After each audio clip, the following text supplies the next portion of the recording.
It is another edition of the UGAly podcast this time. Matt DeBary, Dylan Weber. Matt, have you ever heard the song Panini by Lil Nas X?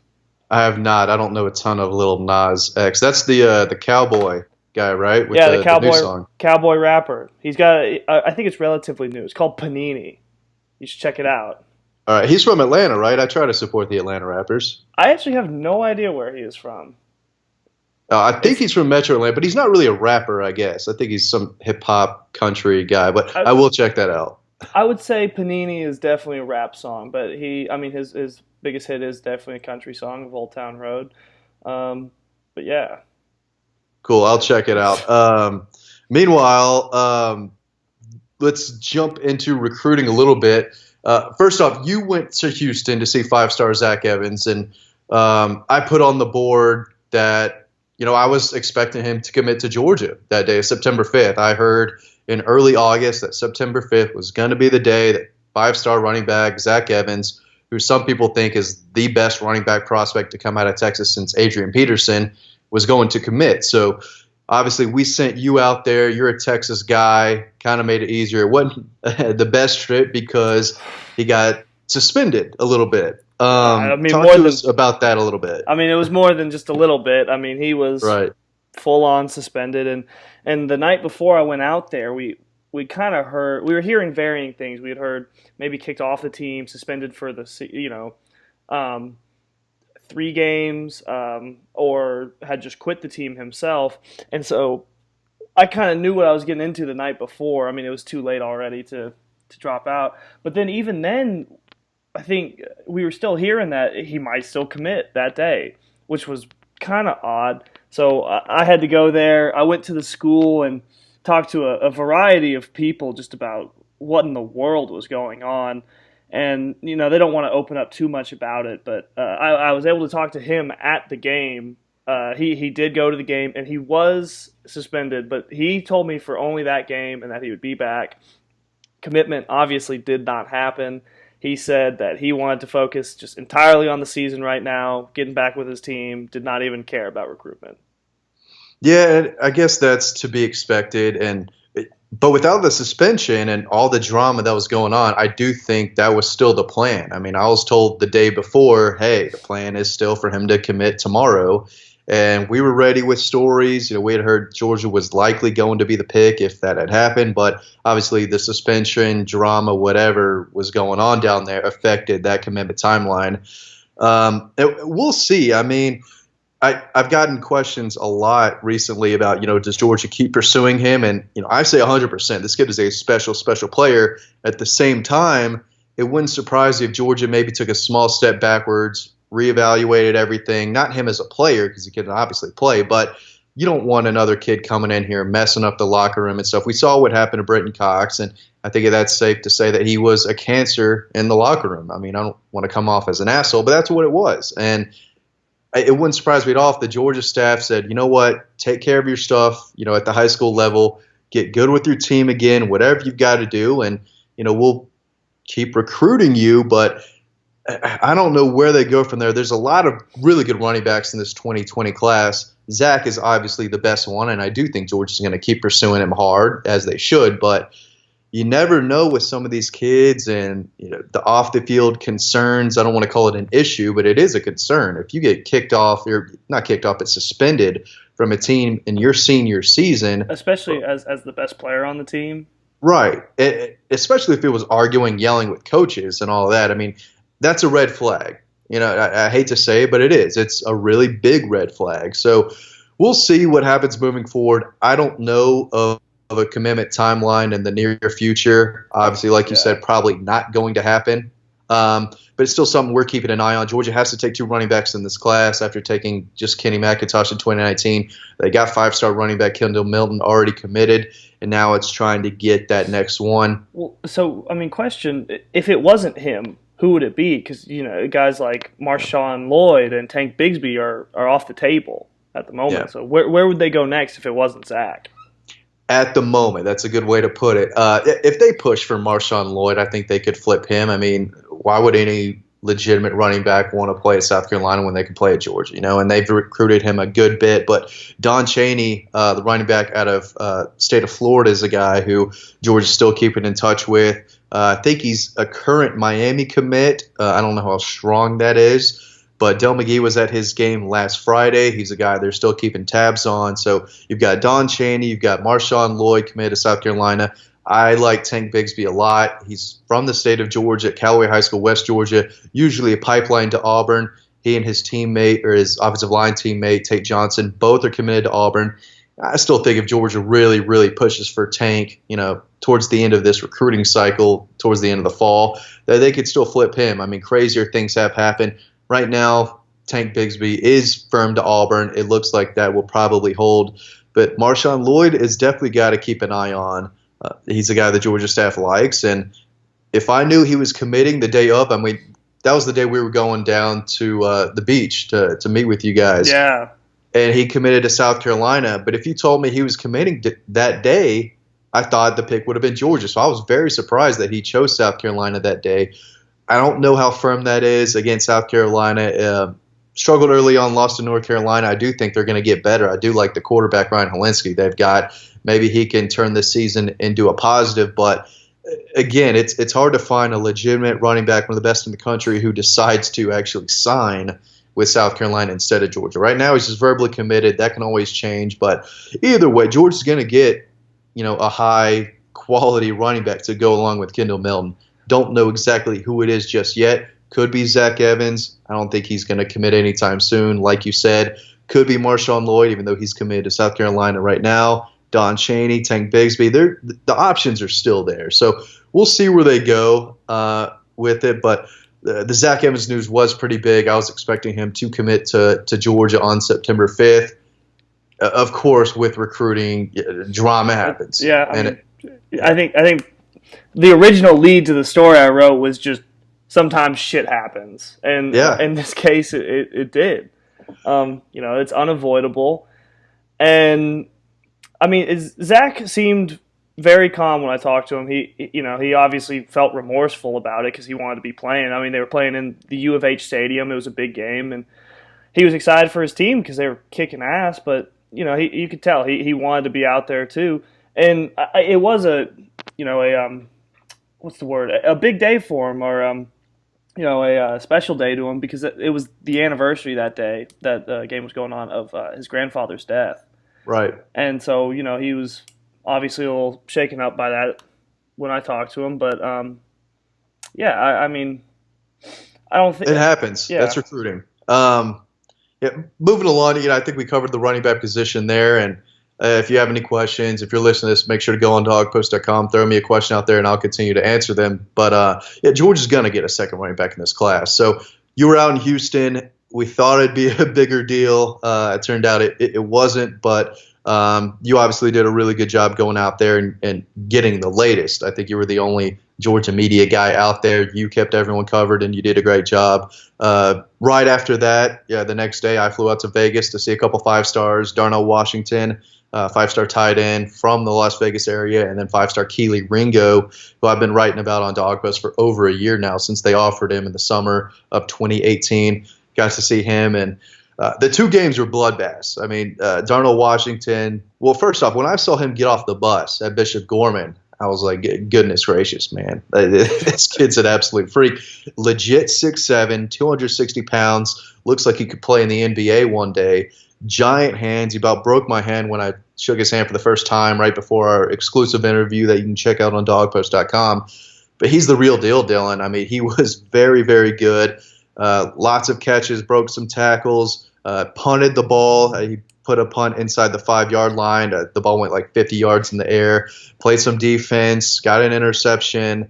Could have thrown the ball if they wanted him to. During warm-ups, he was practicing throwing the ball deep, and he was punting. And at the time, I was like, is he just messing around, or is he actually going to punt and throw the ball in this game?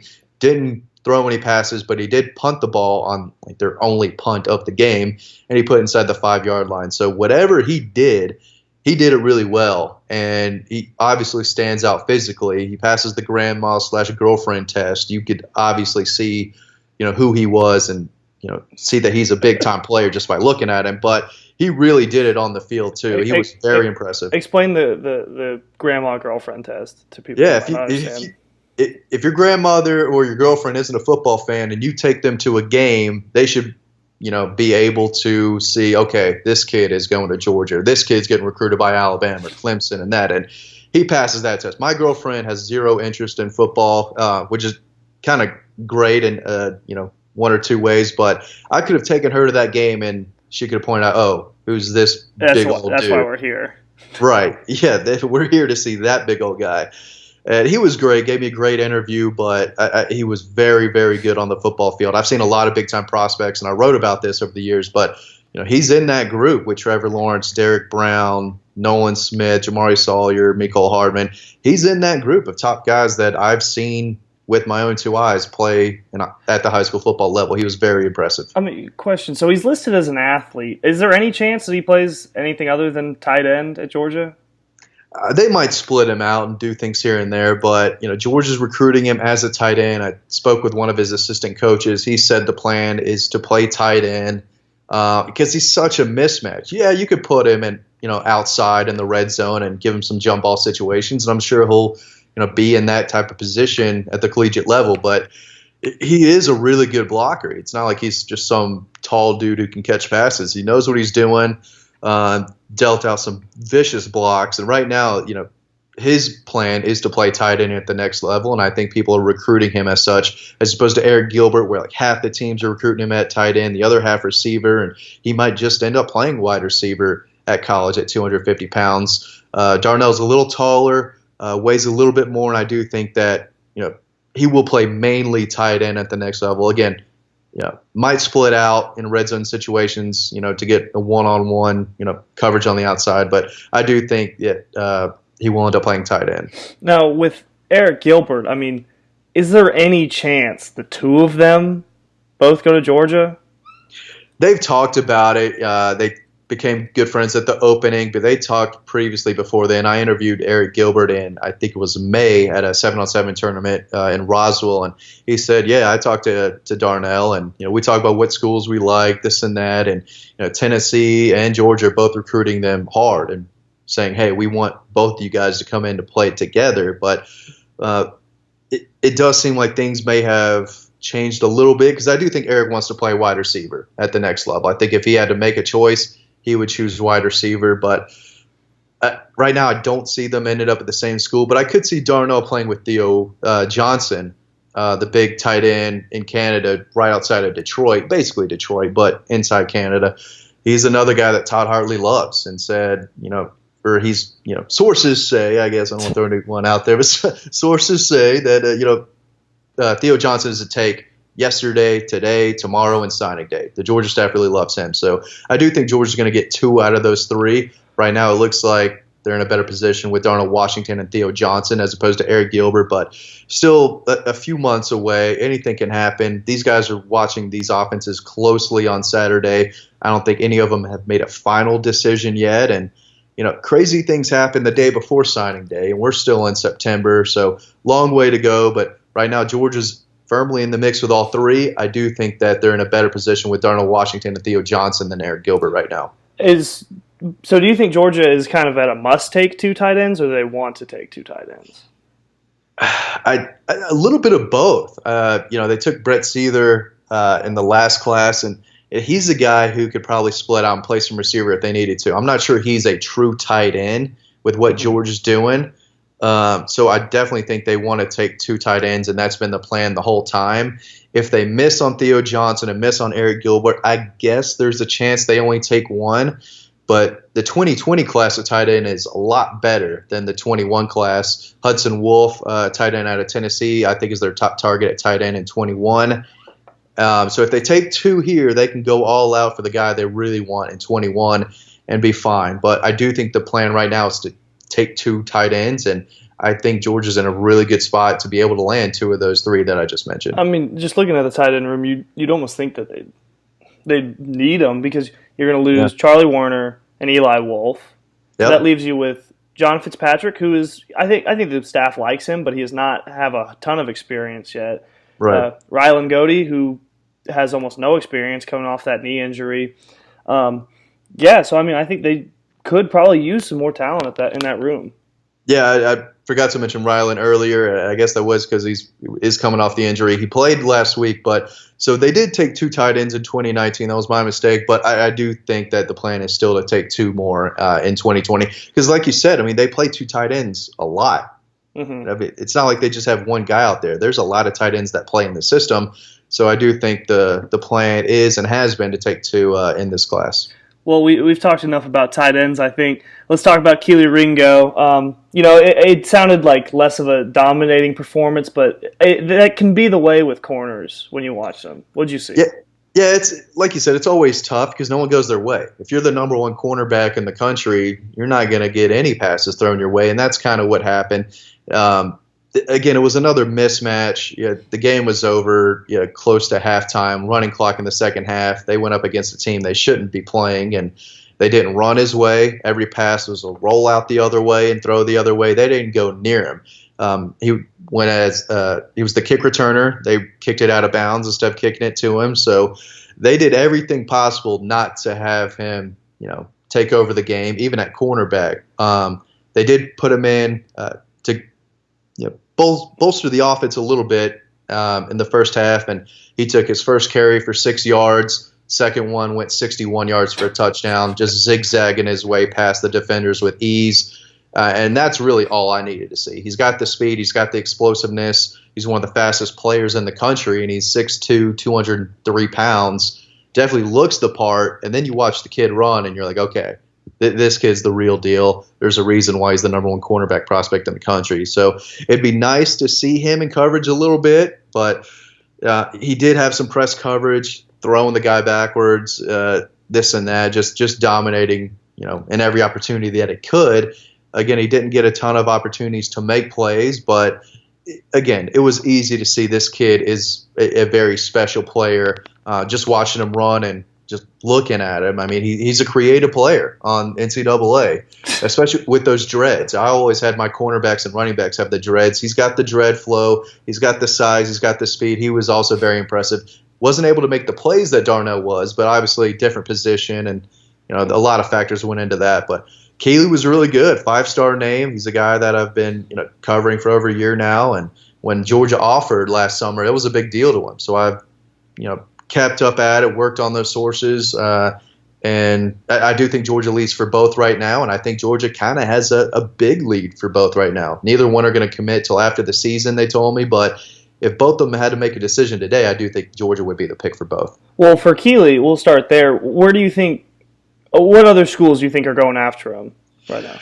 I think most would say Georgia and Texas. When I asked him in the interview about Texas, I said, "When's the last time you were there?" And he couldn't even remember. He said, I'm not really sure the last time I was at Texas, but it was less than a few months ago." And that's all he said. He likes Oregon. That was the team that he grew up watching. Loves the jerseys like everyone else does. Loves the facilities. And they've been recruiting really well, and they've got a really good staff over there. So he likes Oregon. He likes Texas. They've been in the mix. He hasn't visited them very often, but he had a lot of nice things to say about Alabama and Nick Saban. But Georgia's a team that he's visited 3 times this year. The kid lives in Arizona, and he was at Georgia for G-Day. He was back the next month for the scavenger hunt with Jordan Birch and a lot of other top targets. Not many, the average target that they're going after doesn't get invited to that weekend. The same with the barbecue weekend where they had the big water balloon fight. He was there too. So he was at Georgia April, May, late July, and he'll be back later next weekend for Notre Dame. So this will be his 4th visit to Georgia. He couldn't remember the last time he was at Texas. Oregon is in the mix. Alabama is in the mix. But, right now the biggest thing for him is that, Kirby Smart, obviously the head coach, but he works closely with the defensive backs, and he likes that too. So the fact that, he's hearing a lot from not only Charlton Warning, but Dan Lanning and Kirby Smart. He said all 3 of them make him feel at home when he's there. He loves the atmosphere, loves everything about Georgia, really. So, after talking with him, I felt like Georgia was the leader, but I kind of got the feeling that Georgia has kind of a big lead for Kelee right now.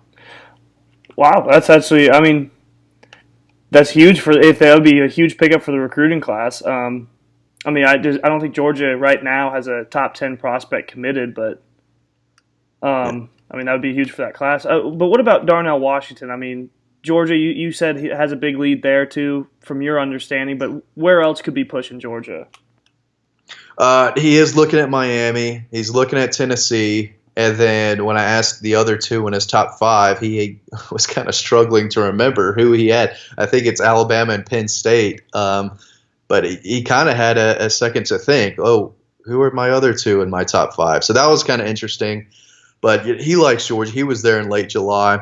He knows Todd Hartley very well. Todd Hartley's done a great job since he's been at Georgia. He was kind of the lead guy getting Georgia back in on Carson Beck because he's the Jacksonville area recruiter. So he's done a great job. And again, Darnell gave me a really good interview that you can find exclusively on Dawg Post. But again, I think Georgia's in the lead here. No one's picking Tennessee over Georgia right now. Especially not from across the country, you would think. Right, and I don't think anyone's picking Miami over Georgia right now. So if those are his top three, which he put on Instagram, the next morning he came out and said, oh, actually I have a top five, and he threw Alabama and Penn State in there. But if he had to make a final three right now, I do think it would be Georgia, Tennessee, and Miami. And I don't want to be that guy, but who the hell is picking Miami and Tennessee over Georgia right now? I don't know. I mean, if you live in the state of Florida or the state of Tennessee, or even West Virginia or something like that, you think, yeah, okay, that would make a little more sense. But if you're coming from all the way out there, where is he from? Vegas? Yeah, he plays at Desert Pines. Yeah, it's north of Las Vegas, not anywhere near the Strip or anything like that, but it's in the city of Las Vegas. He's going to make another trip out to Georgia for the Notre Dame game. That'll be his official visit, and look for the Georgia staff to really close it down and really get him on board, whether they can land a silent commitment or not. I do think Georgia's in the lead, and I'm expecting that lead to grow even bigger after this Georgia and Notre Dame game. Well, so how big is this Notre Dame weekend going to be for recruiting? It's huge. I say it all the time. I thought last year's Auburn game probably had the most talent that I had seen covering Georgia. I think this Georgia-Notre Dame game will be even more than that. They're all there for G-Day. As you saw, you helped me take pictures of all those kids last year, and there was so many guys that, we missed a few. There was so much talent, but Georgia-Notre Dame is going to be huge. Noah Sewell, a five-star linebacker out of Salt Lake City, is going to be there for his official visit. Obviously, Darnell Washington coming from Las Vegas. Kelee Ringo coming from Arizona. We'll see if Kendall Milton makes the trip. I do think that's the plan. No idea what Zach Evans is doing, if he's visiting or not. But you got a lot of these 2020 targets still left on the board that are going to be there, some for their official visits. And then the 2021 class, too. There's going to be a lot of guys. Five-star Peyton Page, top 10 player in the country from North Carolina. He's going to be in Athens on the 21st. Every big name prospect in the state of Georgia is going to be there. So, and we'll work on that list. I'll get a giant list out early next week on visitors. Don't want to do that right before this big, giant Arkansas State game that Kirby has talked about. But we'll have a big list for that Notre Dame game. And, it's going to be huge. I mean, everyone who's invited, I think, is going to try to make this game. It's one of the biggest regular season games of the college football season. Every big-time recruit's going to want to be there. Yeah, I mean, a biggest non-conference game in, I don't know, quite a while it seems like.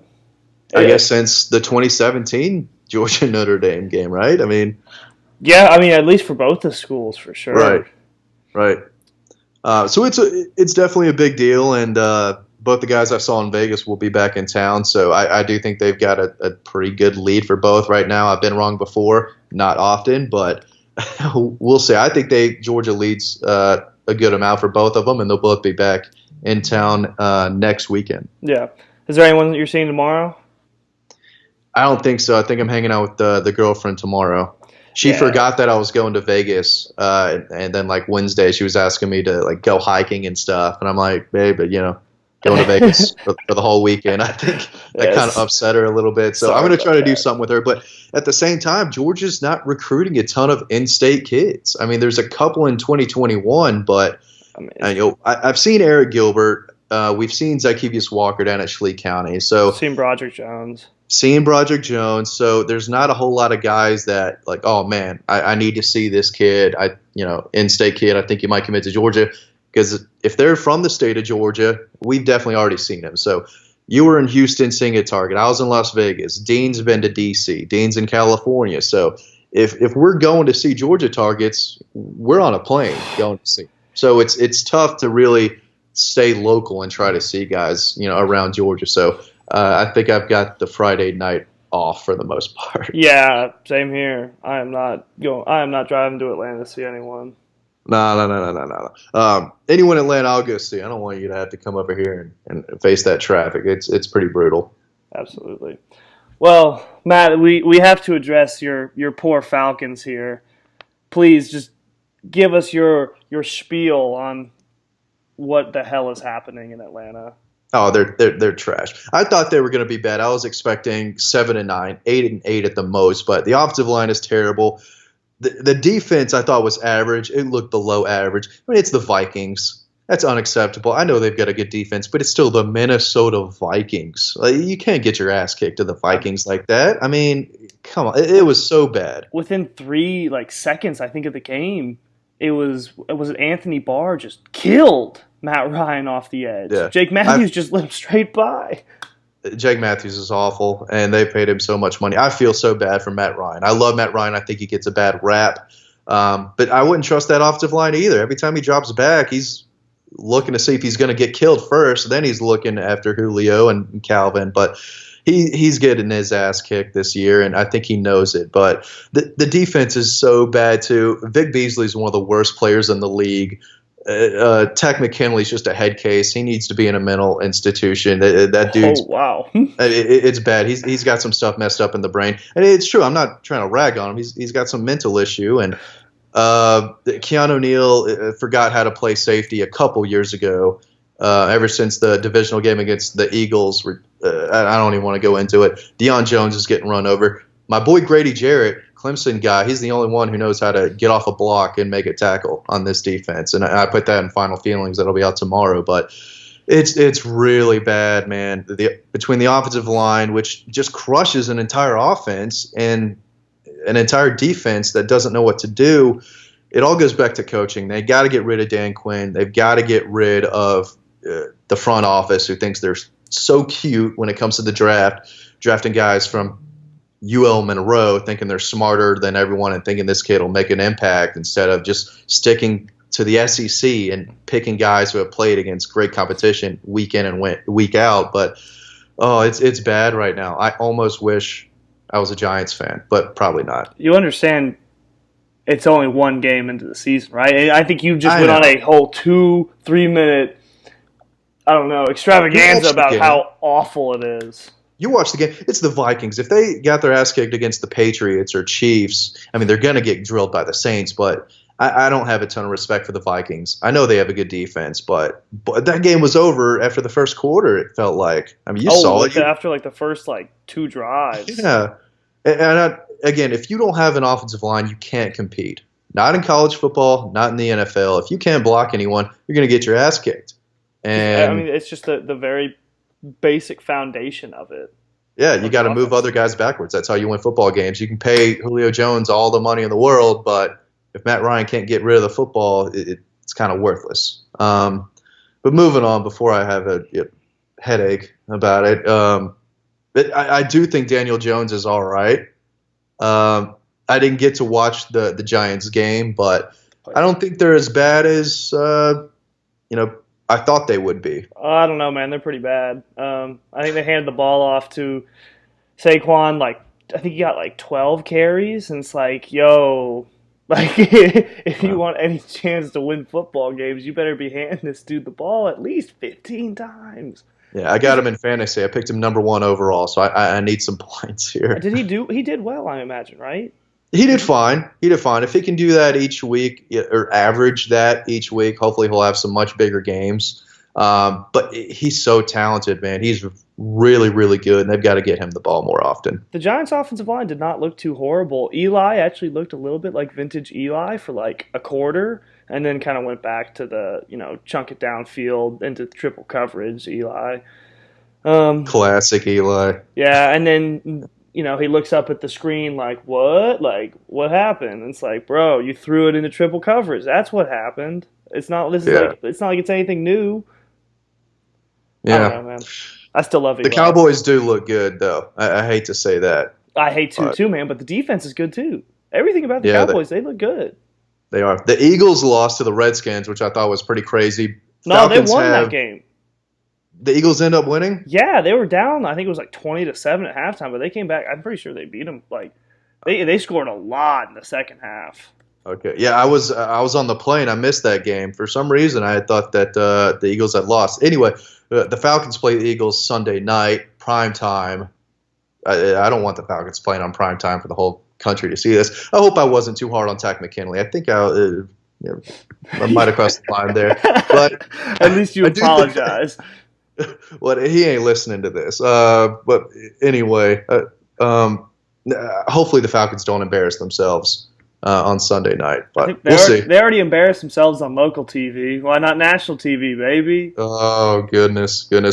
I don't know. It's bad news, Falcons, but at least we got the Dogs. At least I don't cover the Falcons. I cover a winning football team who might have a chance to win the championship. But listen, when you've seen your NFL team blow a 25-point lead in the Super Bowl, it can't be much worse than that. It doesn't get much worse than that. I'd say in all of sports, I don't think it gets worse at all, man. I think that's literally like the most painful thing for a franchise to ever endure.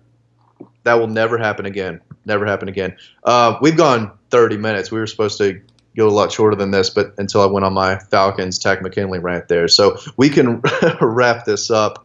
Anything new from your inside sources about the Dogs that you heard of today, or do you want to wrap this up? Nah, I mean it's been a pretty calm front. The last big thing was with Isaiah Wilson, and since then it's been pretty quiet.